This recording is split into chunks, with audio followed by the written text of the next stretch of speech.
Olá pessoal, tudo bem? Eu sou Tito Spadini e hoje eu vou fazer aqui uma introdução ao Machine Learning com vocês.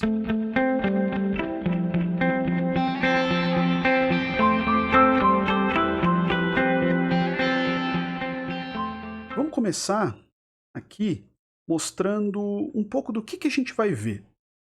Eu vou começar aqui com esse sumário e logo de cara a gente já vai ver o que é Machine Learning, tá? Fazer uma explicaçãozinha aí para vocês entenderem de uma maneira um pouco superficial, mas já dá para entender um pouquinho do que eu estou falando aqui, tá bom? Vou passar aqui alguns exemplos de aplicação, na verdade terão vários exemplos, tá? Eu vou comentar aqui os exemplos para vocês. Vou mostrar o que eu entendo como sendo alguns pré-requisitos para vocês aprenderem Machine Learning, tá? E lembrando, quando eu falo aprender Machine Learning, pessoal, não estou falando virar um especialista. Eu não estou falando que é o suficiente para você virar um semideus na Terra do Machine Learning. Estou dizendo o seguinte, e que você vai precisar para começar a trabalhar nessa área, para começar a brincar um pouco com o que tem por aí nessa área, tá bom? Aí eu passo para como utilizar o Machine Learning. Só que aqui é importante deixar claro que eu vou usar a maior parte do tempo deste vídeo, tá bom? Essa apresentação aqui ela vai ficar muito mais concentrada em como utilizar. Então eu trago aqui vários pontos interessantes para falar com vocês, tá? Desde a obtenção dos dados, passando pela preparação dos dados, aplicações, que eu vou falar, vai ser o ponto principal, e avaliação de desempenho, que tem uma importância enorme, tá bom? Então vamos lá. O que é Machine Learning? A gente vai começar a ver um pouquinho aqui sobre isso, tá? Ao longo de outros vídeos a gente vai ter um pouco mais de discussão, vai ficar um pouco mais intuitivo, mas vamos lá. Eu preparei aqui 3 frases que, na minha interpretação, dizem até que bem o que vem a ser, afinal, esse tal de Machine Learning, tá? Então aqui, na primeira frase, eu coloco algoritmos que ajudam máquinas a aprender a partir de dados, tá? Na segunda, algoritmos que executam tarefas sem terem sido explicitamente programados para isso. E na terceira, modelagem estatística para interpretação de cenários. O que a gente aprende com essas 3 frases? Bom, de alguma maneira, eu vou embutir conhecimento numa máquina. Só que não diretamente. Eu não vou chegar lá e introduzir esse conhecimento logo de cara. A própria máquina, com base no que eu coloquei para ela, nas bases do que eu forneci para ela, vai aprender. Aos poucos ela vai aprender. Também não é de uma vez só, tá? Então, será uma forma de ensinar uma máquina a fazer alguma coisa, aos poucos, certo? Então a gente vai ver aqui mais ou menos como é que funciona isso. Exemplos de aplicação. E aqui a gente já começa a ver o que eu consigo fazer com isso, tá? Com esse tal de Machine Learning. Então aqui eu tenho, por exemplo, reconhecimento de imagens. Eu posso, por exemplo, mostrar uma imagem para uma máquina que recebeu o treinamento devido, né? E essa máquina ela vai conseguir identificar cada um dos objetos que ali estão. Pode identificar, por exemplo, pessoas, quantas pessoas há ali. Pode identificar quem são essas pessoas. Pode identificar que móveis estão presentes ali. Eu tenho também análise de sentimentos. Então eu posso identificar com base numa imagem, com base num áudio, com base num texto, se as pessoas ali envolvidas estão tristes, felizes, zangadas, né? Então, eu consigo identificar várias coisas.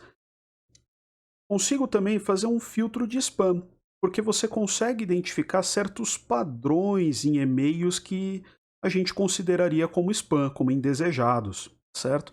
Ficam enchendo ali a caixa de e-mail da gente sem a gente querer. Dá para fazer também um reconhecimento de voz. Você consegue identificar não só quem disse, né, alguma coisa, como também o que foi dito. E, inclusive, dá para combinar muito bem ali com aquela análise de sentimentos que a gente havia falado antes, tá? Dá para fazer também detecção de fraudes. Então, Por exemplo, você consegue identificar quando uma certa compra feita num cartão de crédito parece um pouco suspeita, tá? Sem que uma pessoa precise estar ali de fato olhando aquilo e pensando naquilo, simplesmente com base nos algoritmos que você utilizou para ensinar a máquina. Também é possível fazer recomendação de produtos.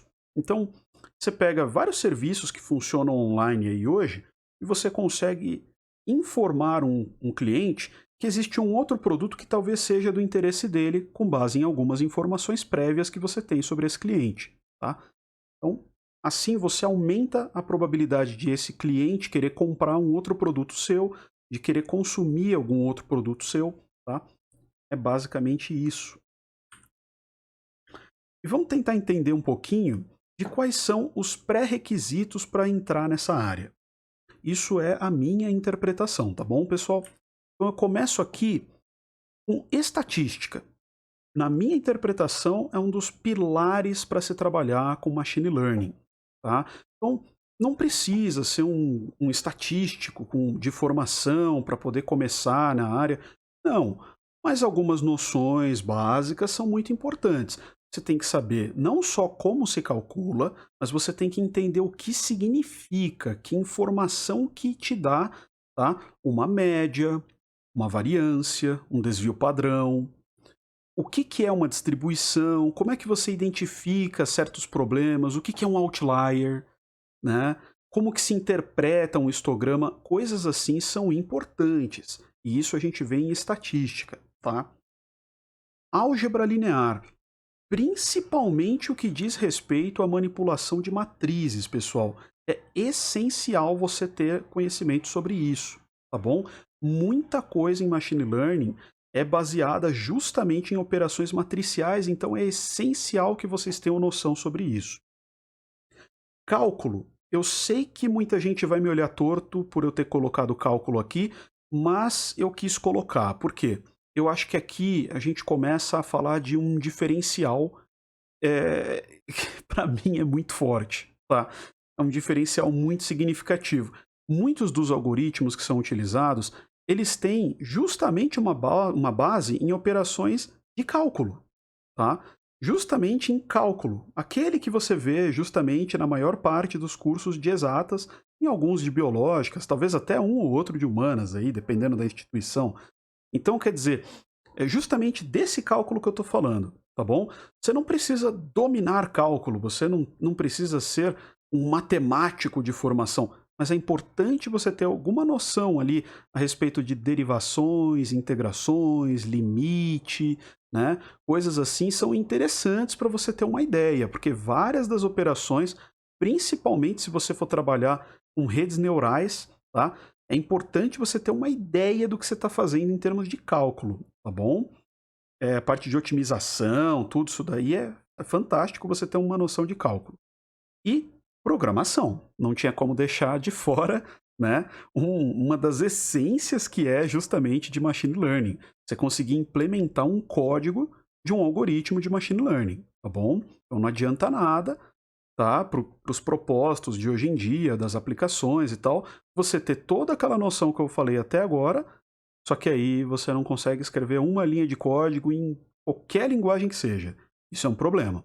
Então, como recomendação, como vocês já devem saber pelo meu canal no YouTube, eu deixo como recomendação a linguagem Python. Eu acho que ela é muito simples para você aprender, ela é muito bacana para você utilizar nessa área, tá? É muito convidativa a linguagem. Você vai achar material à vontade pela internet.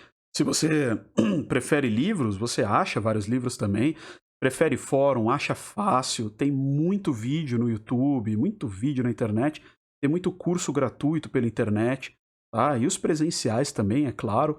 Fora que muitas universidades pelo mundo utilizam essa linguagem já como uma das suas principais, tá bom? Então vai ser bem fácil para você utilizar. Vamos ver agora um pouquinho sobre a obtenção dos dados. Eu já deixei bem claro aqui para vocês que essa não é a parte principal do vídeo, mas eu acho que é interessante tocar um pouquinho nesse assunto, tá bom? Falando aqui então da aquisição de dados. Como é que você pode fazer para obter dados? Olha, eu diria que a forma principal, principalmente mesmo quando você está aprendendo, são os datasets. São aqueles que já existem, alguém já teve essa dor de cabeça, alguém já foi lá, colheu esses dados, muitas das vezes já fez todo um processo para garantir que eles estejam adequados, fez uma análise em cima deles e depois salvou, rotulou tudo, se for o caso, montou lá todos os metadados, as informações a respeito das gravações, né, dos registros, das coletas e tal, seja lá como for, e aí soltou na sua mão com essas informações. Que classes tem, que grupos tem, quais são os valores, que tipo de métrica é usada, enfim, coisas desse tipo, né? É o principal quando você está aprendendo. Muitas vezes, até depois, mesmo depois de já ter aprendido, os datasets eles acabam sendo utilizados ainda assim. Só que, digamos que você seja de outra área, por exemplo, se você é um engenheiro, dependendo do que você faz, provavelmente você vai fazer a sua própria coleta de dados, né? Então você pode montar o seu próprio dataset, você pode utilizar sensores, câmeras, microfones, pegar formulários para pegar informações com as próprias pessoas, dependendo do caso, né? Então tudo isso tem o seu valor. Tudo isso é importante você ter uma ideia de como fazer, tá bom? Então, a gente depois pode montar um vídeo justamente para poder discutir um pouquinho melhor sobre isso aqui, mas vamos deixar isso para depois, tá bom? Não é o ponto principal desse vídeo. Vamos falar agora então sobre preparação dos dados, tá? Isso é muito conhecido como pré-processamento. Então, o que que eu faço aqui com esse pré-processamento? Para que serve isso, tal? Então, eu tenho aqui alguns objetivos a serem alcançados com base nessas ações. Eu posso fazer uma limpeza, por exemplo, tenho ali um dataset, já tenho, né? Imagine, por exemplo, uma tabela com várias linhas, várias colunas, e aí eu tenho, em alguns dos casos, valores que estão faltando, não tem nada ali naquela célula. O que que eu faço? Se eu colocar o meu código para poder rodar, ele vai dar problemas, né? Ele vai dar pau ali, não vai rodar. O que que eu faço? Eu tenho que fazer um tratamento. Eu posso colocar algum valor ali padrão para ter alguma coisa ali. Eu posso remover aquela entrada para não sair prejudicado. Ou então remover, inclusive, a coluna inteira, né? Em vez de ser só aquela linha, dependendo do caso, se tiver muito comprometida, eu tiro a coluna inteira, né? Se tiver várias entradas naquela mesma coluna com esse comprometimento, pode ser que seja interessante nem usar, né? Então, uma limpeza pode caber. Pode ser que eu precise trabalhar o range, né, desses dados. Pode ser que eu tenha que retrabalhar os valores, porque pode ser que eu tenha ali eh, atributos que vão de 0 a 1, só que ao mesmo tempo eu também tenho atributos que vão de menos infinito a infinito, né, modo de dizer. Então, quer dizer, isso daí não está certo, eu vou ter problemas na hora de rodar. É interessante fazer um trabalho, um tratamento, uma normalização, uma padronização, tal. Muitas vezes eu também lido com problemas que têm um número imenso de dimensões. Eu preciso fazer uma redução. Então existem técnicas para fazer isso, tá? Para diminuir a complexidade do problema que você está trabalhando. Isso é muito importante, tá? Tem também a questão da seleção de atributos. Então, existem várias abordagens diferentes que podem ser exploradas, umas um pouco mais custosas computacionalmente, outras, apesar de menos custosas, também um pouco menos eficazes para alguns cenários, né? Não existe assim abordagem perfeita, modelo perfeito, não existe isso, tá? Algoritmo perfeito. Então a gente faz a seleção de atributos com base nos critérios que forem mais apropriados para aquele dado cenário. Bom, mas é isso aí. Agora vamos falar das aplicações de machine learning. Eu me refiro às ações de machine learning para alcançar o que eu quero, tá bom? Qual que é, o leque de aplicações que eu tenho aqui? Então eu começo com classificação. Então eu uso isso para quê? A classificação é quando eu quero identificar a que grupo pertence, né? Um grupo rotulado, a uma classe, uma categoria rotulada. Eu sei o nome, tá? Então, por exemplo, se eu estou aqui querendo identificar uma certa fruta e eu tenho duas possibilidades. Pode ser uma laranja ou pode ser uma banana. Que fruta que é? Aí eu posso usar, por exemplo, uma imagem para poder identificar, né? A fonte de informação que eu vou ter vai ser a imagem, por exemplo, tá? Então ali eu vou depender de algumas características que eu vou aprender a partir dessa imagem e com base nessas informações eu vou fazer uma avaliação ali sobre ser de uma classe de laranjas ou de uma classe de bananas, tá bom? Então, é basicamente isso. Eu identifico qual que é a classe em questão para aquela amostra nova, tá? Isso depois de o algoritmo já ter aprendido como trabalhar, o modelo já ter sido gerado, tá bom? Uma regressão. O que seria isso? Para que eu uso uma regressão? A regressão ela é muito interessante quando eu quero identificar uma tendência. Quando eu quero identificar, por exemplo, qual que é o comportamento que eu tenho ali daqueles dados. Ou então, quando eu preciso obter um valor que não esteja dentro do conjunto de valores que eu já possuo. Eu posso ter, por exemplo, qual que é um valor de y para quando eu tenho x igual a 1, quando eu tenho x igual a 5, quando eu tenho x igual a 9. Mas e quando eu tenho x igual a 2? Às vezes eu não tenho esse valor exatamente. Então, seria interessante fazer uma regressão para que eu pudesse ser capaz de saber o valor de y quando x é igual a 2. Né? Então, essa é uma das formas. Beleza. Agrupamento, também chamado de clusterização, que é uma forma um pouco mais próxima à sua palavra de origem inglesa, né, que é clustering, certo? Mas agrupamento, acho que está bem explicado já. O que é isso? É muito parecido com a ideia de classificação, só que tem uma diferença muito importante aqui. Diferente de como funciona na classificação, o agrupamento ele não possui rótulo. Eu não sei exatamente qual que seria uma classe, tá? Não há essa informação. Eu não tenho como saber. Eu sei simplesmente os dados ali de entrada e eu posso, com base na ideia do agrupamento, identificar grupos de similaridade. Bom? Então, grupos que tenham comportamentos muito parecidos, dados muito parecidos uns com os outros, né? Então você consegue identificar ali qual que seria, digamos, uma escolha adequada do número de grupos presente e com base nisso você consegue ali dizer para uma certa amostra nova a qual grupo essa amostra pertenceria, tá bom? Então aí nesse caso, se eu quisesse só, por exemplo, identificar a qual grupo um cliente novo pertenceria. Ora, se você for olhar, muitas das vezes não tem assim um rótulo de grupo. Rótulo X, rótulo Y.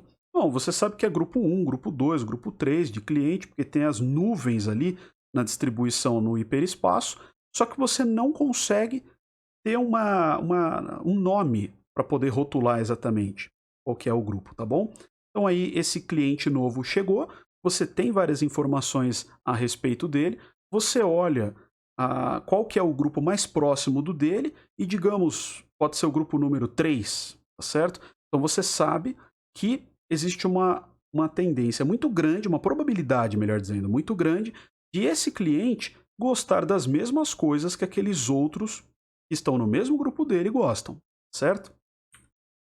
Eu coloquei aqui otimização também, mas eu já adianto que a questão da otimização ela é um pouco diferente das 3 aplicações anteriores que eu mencionei, tá bom? A questão da otimização ela é diferente e ela pode ser utilizada em todos os 3 casos anteriores. Então a ideia da otimização é você atingir o valor mais próximo do desejado, é você economizar ao máximo, é você maximizar alguma coisa, tá? É algo nessa linha, certo? Então você quer alcançar o melhor. Inclusive por isso, otimização, tá? Você quer alcançar o ótimo. Então vamos lá. Você pode utilizar o ótimo para quê? A gente pode pensar, por exemplo, no caso lá do problema do caixeiro viajante, que é um clássico, tá, de otimização, problema bem clássico, bem típico, em que o caixeiro viajante ele precisa passar por vários pontos para poder fazer a venda dele. São várias cidades, por exemplo. Só que se ele escolher qualquer caminho para poder fazer, pode ser que ele acabe tendo prejuízo. É importante que ele trace uma rota que seja conveniente para ele. que ajude esse caixeiro viajante a economizar tempo e dinheiro, certo? Então, existe sim um caminho que é mais aconselhável que outro, tá? E aí você consegue encontrar, muitas vezes, até mais de uma forma de economizar. Muitas vezes tem mais de uma saída que chega nesse mesmo valor, isso pode acontecer, tá bom?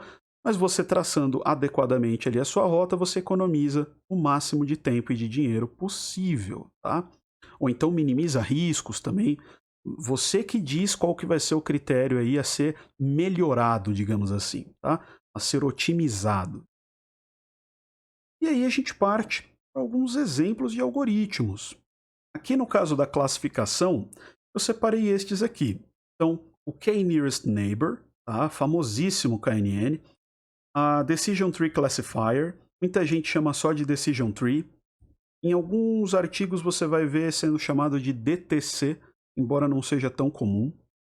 No caso, as pessoas geralmente escrevem só a Decision Tree mesmo.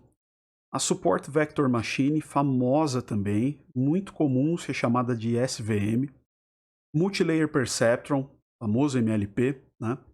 Linear Discriminant Analysis, que é o LDA, e o Quadratic Discriminant Analysis, que é o QDA.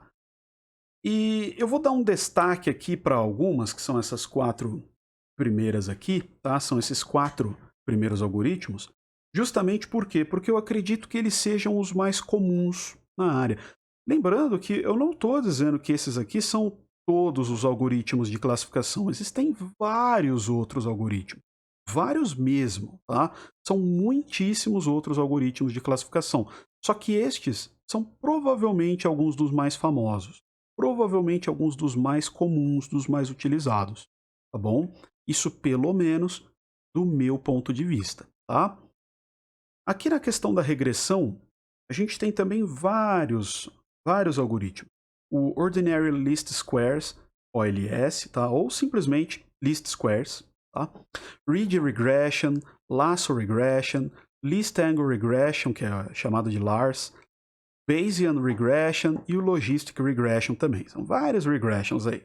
O destaque eu vou deixar por conta do Least Squares, do Bayesiano e do logístico, tá? Da regressão logística. Aqui, para o agrupamento, clusterização, temos o K-Means, Affinity Propagation, Gaussian Mixtures Models, na verdade é Mixture Models, tá? Não tem esse S aí no Mixtures, que é chamado também de GMM, Mean Shift e esse nome gigantesco aqui que é o Density Based Spatial Clustering of Applications with Noise, que é o DBSCAN, também chamado assim, tá? E eu deixo aqui como destaque essas 3, tudo bem? Então, essas 3 possibilidades. Otimização. Mesmo eu tendo avisado lá que não é exatamente o mesmo caso dos outros 3, eu quis trazer esses 3 algoritmos aqui porque eles são muito conhecidos na área e eles são amplamente utilizados. Inclusive, para quem vai mexer com Deep Learning, isso aqui é essencial, tá bom? Entender pelo menos um pouco disso aqui é essencial. Então eu tenho Stochastic Gradient Descent, que é o SGD, um dos mais utilizados, Root Mean Square Prop, que também é extremamente utilizado, e o Adaptive Momentum, que também é muito utilizado. Essas 3 aqui, esses 3 algoritmos são muito utilizados, então o destaque vai para os 3. E aí eu caio na avaliação de desempenho. Então, para avaliação de desempenho, eu vou precisar fazer de forma separada, tá, pessoal? Então, eu vou fazer aqui para classificação. Coloquei aqui acurácia, precisão, recall, F1 score, F-beta score, matriz de confusão, area under curve, que é o AUC, receiver operating characteristic, que é o ROC, né, aquela curva ROC, é importante. E eu dou destaque para acurácia e matriz de confusão. É importante eu deixar claro que eu não estou dizendo que essas outras coisas que estão em cinza são inúteis, tá? Eu não estou afirmando isso. O que eu quero dizer é que se você tiver um pouco de noção sobre o que é uma acurácia e tiver uma ideia de como se lê e se interpreta uma matriz de confusão, você já tem a base da base para fazer uma avaliação de desempenho de uma classificação, tá? Mas é lógico, é importante você saber todas essas coisas aí, tá certo? Para você começar a ter um pouco mais de noção do que você está fazendo em classificação, eu recomendo que você entenda tudo que está aí, tá certo? Inclusive muitas outras coisas a mais. Isso aqui é só uma introdução, pessoal. Para regressão, tá aqui Mean Squared Error, é o MSE, famosíssimo, Mean Absolute Error, que também é bastante famoso, mas não é tão utilizado quanto o MSE, né? MAE. Tem também o Mean Squared Log Error, que é o MSLE, quer dizer, perdão, e o coeficiente de determinação, comumente chamado de R2. Ah, deixei R2 Score aqui. É muito comum. Então, quais estão em destaque são MSE e o R2, pelo menos a meu ver. Bom, e claro, existem outras métricas também, tá, pessoal? Coloquei essas, lembrando que essas, na minha interpretação, merecem algum destaque. E aí tem avaliação de agrupamento, tá certo? Na avaliação de agrupamento, eu coloquei informação mútua, completude, homogeneidade, essa Davis-Bowden Score, DBS, coeficiente de silhueta e o V-Measure, tá? E eu dou destaque aqui para informação mútua, coeficiente de silhueta e V-Measure. Isso não significa que as outras sejam menos importantes necessariamente. É uma questão de você analisar caso a caso, tá bom, pessoal? Então, basicamente, é isso que a gente tem aqui para poder entender uma introdução ao machine learning, certo? Eu não dei uma aula de machine learning efetivamente detalhada, explicando as minúcias de cada uma das coisas. Isso a gente vai ver em outra videoaula, tá? Essa daqui foi simplesmente para introduzir o tópico para vocês. Tudo bem?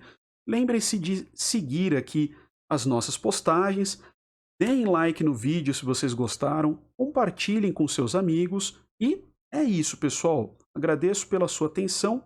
Até a próxima. Um abraço.